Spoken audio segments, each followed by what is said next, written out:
Hey all, Steven7528 here. Welcome back to another video.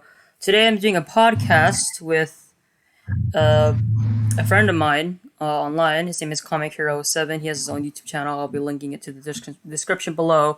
And today in today's video, or today's podcast, I could say, we're going to be talking about the current state of Yu-Gi-Oh! This is probably the only podcast I'm going to be doing. This is just a one-time thing, to be honest. Comic has a lot of podcasts on his channel, so you can go check those out. And let's get right into it. So, Comic, the first deck I want to talk about was actually Eldritch. So, as we know, there's a lot of different variants of it, like Dogmatica, Synchron, what was the other one again? Oh, yeah, Numeron. Yeah. Numeron. Yeah, wait, no, you can go. Yeah, you can go. Okay, so there's Dogmatica, Numeron, Invoked, Synchron, and like something else I can't remember. There's a lot, that's for sure. Yeah, that's a lot. Yeah. So what I think the reason why Eldritch is being splashed and everything is because of how splashable it is. Fairly generic. They have a lot of good traps. You can really splash it into any deck. Yeah. But in your opinion, what do you think is the best variant, the strongest variant? So my thing with Eldritch is that I really do like Eldritch, and I think the strongest variant right now is Dogmatica Synchro Eldritch. That's powerful because then, like, I know some variants don't play like Maximus and stuff because, like, on top of like a Borlog Savage Dragon Herald of the Arclight, if you do play Maximus and stuff, you can end on like you can summon a window on your opponent's turn, and then you can summon a Fleur de Lis, which is like insane against most combo decks. And also, it's like a half control, half combo deck, right?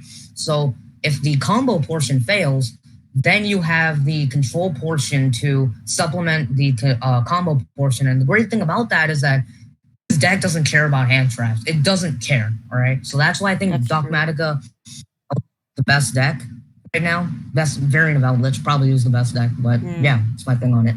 Well, Droll does stop the entire Dogmatica engine, so there is that. But yeah, that's true. That's the only downside. Eldritch, right? The Eldritch engine can play through a Droll and Lockbird fairly easily. Yeah. It's like the Dogmatica portion that can't play through it. So,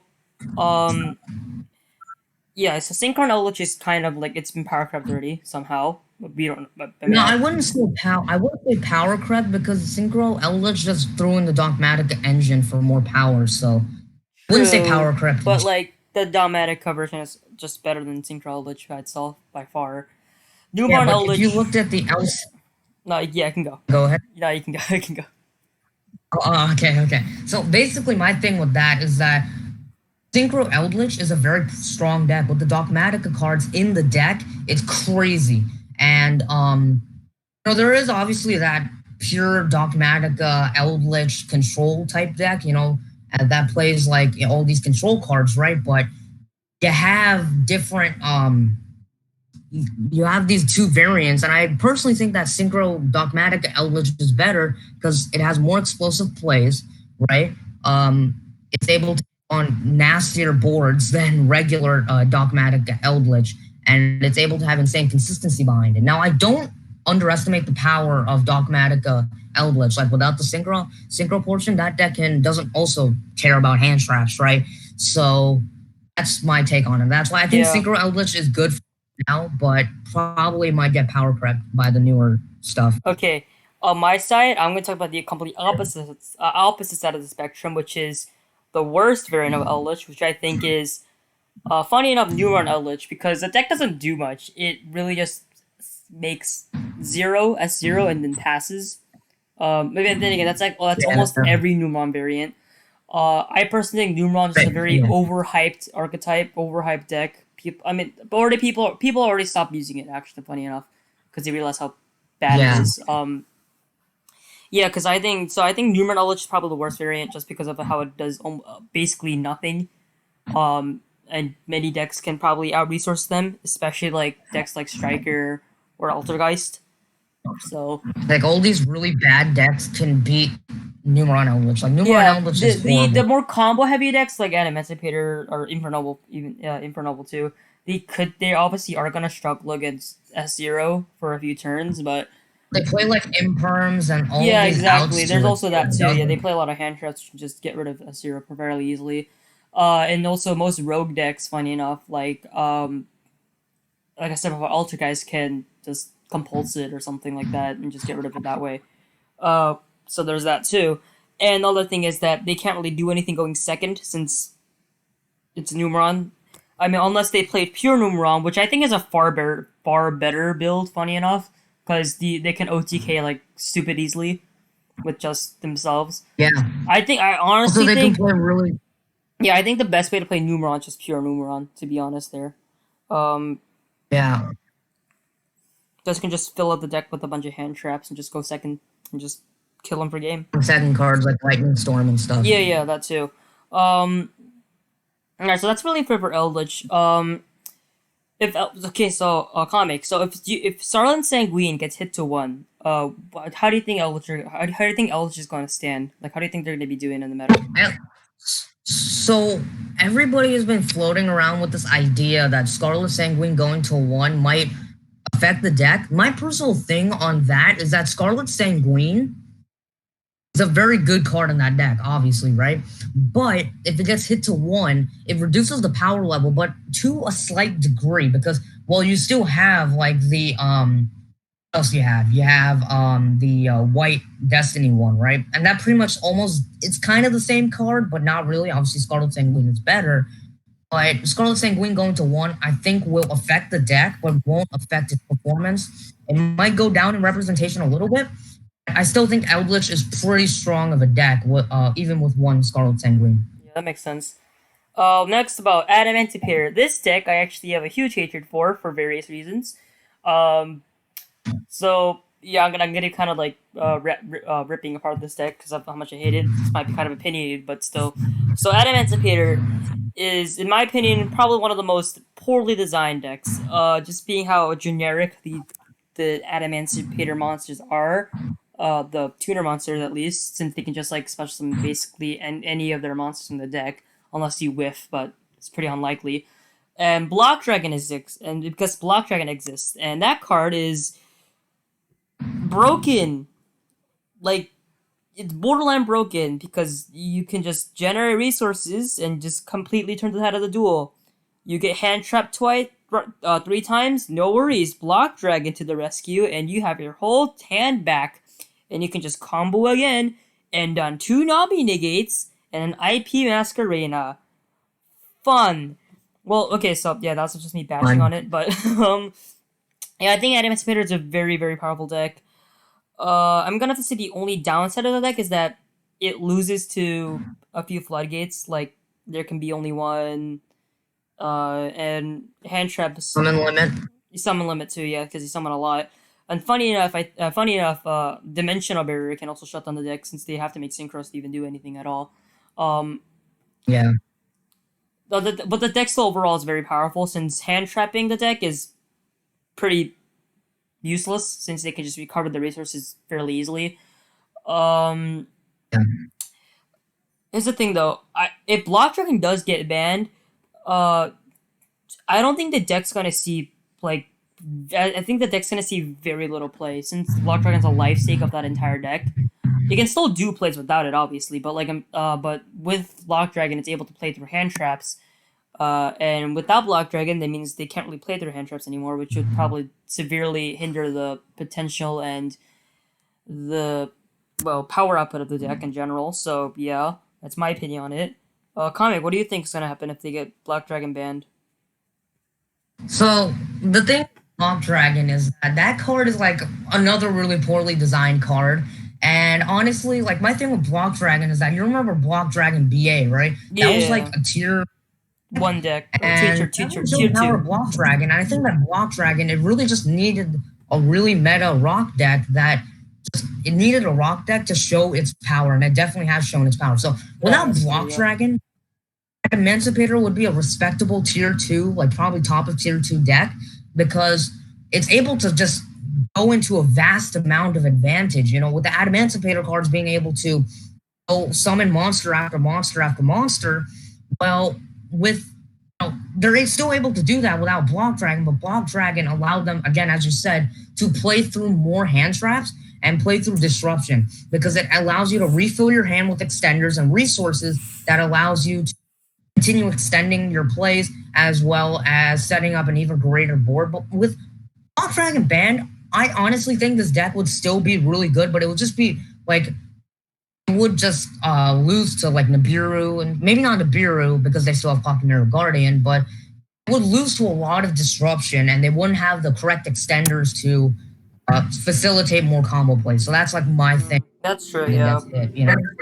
So now we're gonna talk about comics' favorite deck, Infernoble. Um, Oh my god. Okay. so So if you guys yeah, okay, yeah, go ahead. you know what, you can go, have a fun time with Infernoble. You can just fire away, my guy. All right, so okay, so anybody who's been paying attention to my channel knows that I love warrior decks. Okay, Dark Warrior is my favorite deck of all time.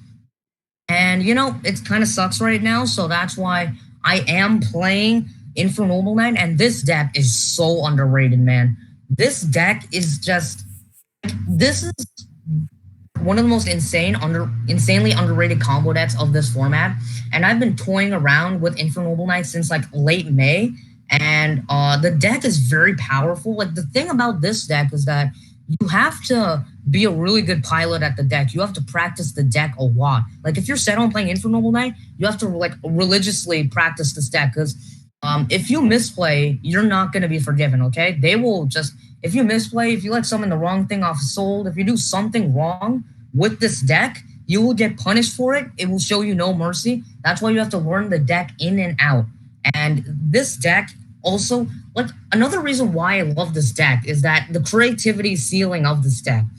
Right? There's so much generic warrior like support cards over the years, like Fire Flint Lady, like Goki, like Phantom Knights, like Dark Warrior cards that elevates this deck to another level because they can incorporate these cards in the deck because really the only thing that they need is sold. So that means they can pretty much play whatever they want, right?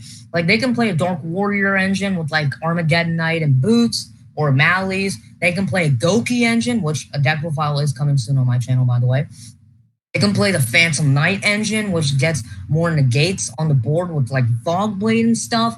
And then you have like Fire Flint Lady, you have Marauding Captain.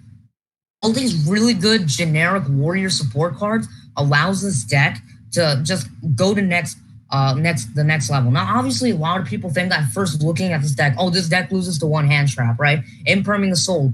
Oh, they're dead. They're not gonna be able to combo. Well, if you knew the deck, this deck is a fiber deck. This is not really a warrior deck. This is a fiber deck. It relies on the power of Trishran Halki Fibrax to get into its plays. So that's like my thing with Infernoble Knight, and obviously this is my favorite deck of the format, and I think it's super underrated right now. And I haven't even talked about the hand looping potential with like Smoke Grenade of the Thief, Neospatian Aqua Dolphin. It just shows like these type of decks still exist and they're still very powerful. Like look at a deck like Mermail. Mermail does hand loops and it virtually does nothing, right? But Infernoble Knight, the differentiator between Mermail and Infernoble Knight is Infernoble Knight's able to play through multiple hand traps if you know how to play the deck correctly. It's able to just cascade into another slew of advantage, and it's able to end on the most insane boards ever. Like the creativity ceiling of this deck is so high. I think it's just that somebody needs to come and pilot it correctly for this deck to see. This deck has the potential to become the best deck of the format. All right, so that's like my little not rambling about Infernoble Knight. What's your thoughts on Infernoble Knight? Well, here's the thing. First of all, I actually been started to play Infernoble Light a bit. Comic and I were testing actually for a tournament that's coming up. Um, so Yeah. the two of us we've been testing the Infernoble Knight. My first impression of the deck, I actually like it a lot. It's a pretty fun deck for me at least. I'm not really into a combo deck person. Actually, funny enough, I'm more of a control deck person. So I like decks like Subterror, or decks like Alter Guys, stuff like that. Um, but yeah, most like this is one of the few combo decks I'm really interested in. The only other combo deck I used to play a lot was Pendulum. I stopped playing the deck after Electromite got banned though. Um, so Infernoble Pendulum Light. best deck. Let's go. So my first impression of the deck is that it's pretty good. I like the deck a lot. Um, so this is a thing people have been saying a lot. They say if Linkross gets banned, the deck is gonna die. What comic? What are your thoughts on that? That's like literally the most stupidest thing I've ever heard because Infernoble Knight can live without Link Cross and it can still end on the same board. Like look at the OCG right now. It's winning and topping events. So Infernoble Knight is very much still alive without Link Cross. Hmm. That is true. Yep. Um. Well, based on the OCG format, though, the OCG and TCG format are very different, and I have a cousin who lives in Korea actually, so he tells me everything that goes on there. But so yeah, I do understand what you mean about seeing link cross without it. The deck can still function. From what I've seen so far, I'm sorry to say this. The combos you've taught me, I guess so far, they seem to heavily rely on link cross. Maybe later on you show me combos that don't rely on it, but Yes, I do know combos that don't require Link Cross. yeah, That's just gonna come if they ban Link yeah. Cross. Well, okay, so yeah, overall, Infernal Knights. This is kind of a very Okay, so now the one power output, the one degeneracy of the Infernal Knights I want to talk about is the hand ripping effect that Comic was talking about for with Smoke Grenade and Aqua Dolphin. Smoke Grenade you can loop. Aqua Dolphin, you just rip a card. That's in every warrior deck, so we're kind of ignore that. But Smoke Grenade, um, I feel like the card actually is gonna get banned or hit in some way sooner or later. But They better not. They better not. Smoke Grenade, I feel like it has a lot of potential to be looped in Infernal Knights. I don't know how, I don't know when, but eventually I feel like someone's gonna figure it out. But yeah, that's it for Infernal Knights. Pretty powerful deck overall. I kind of Very think it's underrated. pretty. Yeah, it's pretty You guys underrated will too. see the power of this deck. Don't say that this deck loses to one Ash. This deck doesn't. Okay, I don't want to hear those things So ever again. Okay, passionate. All right. this So deck last is deck we're also talking very talk big about. brain. So the last deck we're gonna be talking about is Dogmatica. There's a lot of invariants, like how Gage actually played Dogmatica Trap Tricks today, and he got 2 0'd by And he and he sadly got 2 0'd lost. by Dinos. Yep. Okay. Well, so Dogmatica. That was depressing. I actually funny enough I haven't really read most of the cards, even though they're a pretty recent deck. I only know they have. I know they have a Stratos. They have like Fleur de Lis, which pops a card. No, negates a card. Sorry. They have Maximus, which just rips 2 card of the extra deck. From the cards I've seen, I think the deck overall is a pretty powerful, consistent deck. The only downside of the deck I could see is that it dies to draw Lockbird, but still pure Dogmatica. It's At not least the boards it ends on are pretty good, but kind of like Eldritch before, I think it works better as an engine with other decks.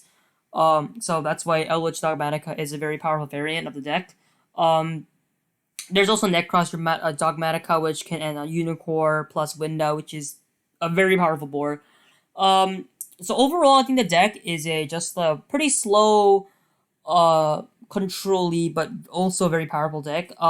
Funny enough, it's not like the top 4 decks, which are these 4 decks I've shown here. Dogmatica is the only you forgot control. about Dragon Link. Dragon Link is like tier 2 at most, though. It's not. Plus, it's like Yeah, but I'll still talk about it. FTKs. It's only does Still like talk about FTKs it. and stuff, and it dies to a single hand trap. That Yeah, deck actually dies to a single hand talk trap. about it. So, um, well, yeah. So Eldritch and Dogmatica are pretty control heavy decks. They can also be combos. So both decks I feel like are very versatile and very um they can be very splashable. Um, so I think Can I just say Dogmatica. something? So maybe I'm almost done. So I think Dogmatica is a very strong contender for this format. Comic. Well, what are your thoughts? So I love how you didn't mention Invoked Dogmatica, Oh which yeah, I forgot that existed. well, it's like the best variant of Dogmatica. But anyway, Dogmatica in my eyes is like the next Sky Striker, right? You have like Engage, which is Leader's Servant. Then you have Ecclesia, which I wouldn't say I'm not gonna compare like Sky Striker cards to that, but It's Ecclesia is more of a also like another Stratos, Engage. basically a Stratos. Stratos, right? It has a good making of a really good splashable archetype that's able to be splashed into multiple decks, right? Like Eldritch, you have Invoked, you have even Synchro Dogmatica, which doesn't use the Eldritch cards, which that deck is pretty good. You could play a lot of hand traps in that one. You also have like Trap Tricks Dogmatica, Shadol Dogmatica, you have Necros Dogmatica. You have so many variants of Dogmatica supplement, these all help these archetypes that really need the support, right? Like Shadol, right? When Eldritch became the best deck, Shadol just like fell, right? But I have Yeah. some faith in Invoked, right? Because Shadol Invoked is able to use the Dogmatica cards in a way that's able to help them and for them to at least compete. Mm. I think Dogmatica, very cool archetype, very expensive archetype. Um, I think it's one of the most powerful engines this game has ever seen. True. True. Okay. That is very true. Okay, so that's actually it for the all the decks. So now we're gonna do like kind of a general idea ish. That's what I'm gonna be saying here. So Yeah. comic. Wait a minute. Oh yeah. Yeah, let me just go over like the tier two decks. Like this one tier two deck. It's called Dragon Link. All right, and this is my second favorite deck of the format. And this deck is very powerful. It won the LCS, so that's something. But I think the Yeah. problem with this deck is it doesn't have representation. That's like the main problem with this deck. I mean, it's probably because it dies to a single hand trap. It doesn't die to well, again. This is like Infernoble Knight, right? You have to be a good pilot of the deck. So, and you have to know like the ins and outs, just like in for Noble Knight, right? So that's like my take on it. Another deck is Megalith, which congratulations, Lund. Oh yeah, Lund. Megalith is a huge contender for this format. Actually, very huge contender. No, but here's the thing about Megalith, right? People didn't really know what the deck did, right? A lot of people didn't know where to hit it correctly. That's probably why it came in second place. And that's probably also why Dragon Link came in first place because nobody was really expecting Dragon Link, right? Because everybody thought that Dogmatica and like Infernal Knight and Adamant Spitter Eldritch would be everywhere. But these two decks, they kind of fell off because a lot more, like people were more hyped for those. And just these guys came and stole the entire event. That's like my thing. That's true. Yeah, that makes total sense. Okay. All right. So now the current state of Yu-Gi-Oh. Then now finally talk about the main point of the Yu-Gi-Oh. This video. All right. So what I was gonna say, what I'm trying to. Okay. So the main idea what this video is going to be at is now is the fact that Yu-Gi-Oh has become a very fast game. It's very hard for new players to actually come and join the game. To be honest, the amount of meta decks, how what boards you can set up, it's really very unappealing to many new players. Comic and I were actually pretty young to be playing Yu-Gi-Oh. To be honest, playing competitively Yeah. at least. Because I got into competitive Yu-Gi-Oh 2 years ago. I don't know when Comic got in. Comic, when did you get into competitive? Yeah, I got in like it was like 8 months ago, and my first deck was Sky Striker, Goki, Dark Warrior, Orcus. Yeah, it sounds like a That sounds like a clusterfuck. yeah, yeah, it is. Anyways, Very so well. It worked very well actually. So okay, so the current state of Yu-Gi-Oh. So I think right now, like I said before, Yu-Gi-Oh is going to be very hard for new players to come and join in, especially with Dragoon coming out. That card oh my god. Dragoon, at least we got it pretty late, so we have a lot of outs to it, like three tactical talents Forbidden and Droplet, forbidden Infinite droplets. We do Permanent. have those cards to counter Dragoon, but still, it's not a card that isn't gonna warp the format. It's still going to probably be fit into most decks if they can afford it. I can see it being put into Dogmatic actually, and really any deck because of how absurd the card is. Just like non-targeting, non-destructible pop two quick effect negation. So yeah. um, so the current state of Yu-Gi-Oh. So yeah, that's what I'm trying to say here. The Yu-Gi-Oh right now, it's kind of a mess to be honest. I'm gonna be perfectly honest here. Like the format is very what's the word? Combo dependent, very negate dependent. Like this, I mean, I was like this like a year ago too, but still, it was like, but it's a lot more now. Since most decks are ending on like three negates a turn with like some sort of like monster floodgate.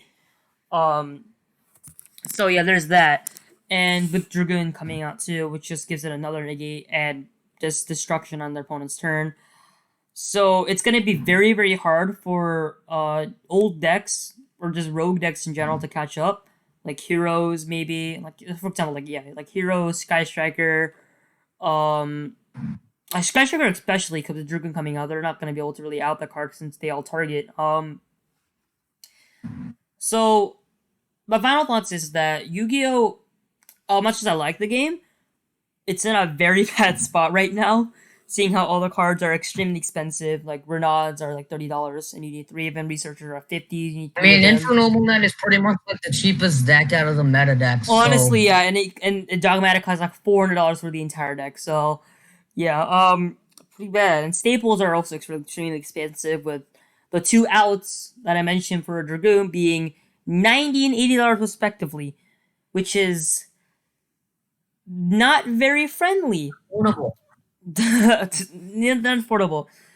There are budget options like Kaiju's, Lava Golem, stuff like that to out Dragoon, but they aren't as good against other decks, so there's that. On the plus side, hand traps have gotten a lot cheaper, so that is a plus. Like Gammas are really affordable And now. Ash is still like It's $12. like $10 for it's like $30 to replace it, and that's not too bad to be honest. Yeah, it's not That's too not bad. horrible compared to what it was before. And so yeah, overall, I think the meta is in the current state of Yu-Gi-Oh is in utter shambles. Comic to you?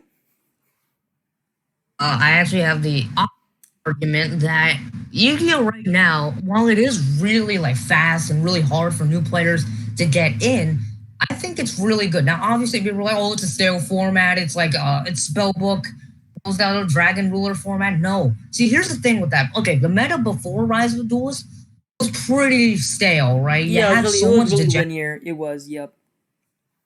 Yeah, you had Adamantipator, Eldritch just dominating the entire format. Now that Noble Knight and Dogmatica got introduced, well, we have two new decks that are able to contest with the meta decks. So that's why I think this format is pretty diverse, in my opinion, That is true, because yeah. not every deck is doing synchro combo like they did last format, right? You have so many more decks. Dogmatica doesn't do synchro combo, right? The variant that's seeing a lot of play is not even a synchro variant of Dogmatica. But yes, you still do have three synchro decks in the meta: Adamantipator, Infernal Knight, and Eldritch Synchro, right? But you have a broader array of decks, and since with the generic staples that were introduced in Rise of the Duelist, it was able to probably like boost the power level of some of these tier 2 rogue decks like Forbidden Droplet, Triple Tactics Talent. It was able to these decks, sorry, were able to get outs to certain cards that they didn't have outs to before. So that's like my thing. I think Yu-Gi-Oh is in a good position right now, especially with sealed product. Sealed product has gotten way better over the last. You remember last year when like every set besides like Dark Neostorm and Savage Strike were all like garbage? Yeah, Do they you were remember pretty that? bad, yeah. Like, I get that, but I think they're over reimbursing from last year. But that's like not my. That's not. We're not gonna get But into there that is also argument. another good side, the Megatons that are coming out, which have Megatons. Oh, excellent reprints. Amazing reprint. It's a budget player's wet dream. some of the rarities are a little questionable, but I think But Konami really overall, did it a was a great. very good Megaton. The reprints they thought overall were very good. IP Masquerena being Yeah. reprinted is very powerful. Not that powerful, sorry, very affordable.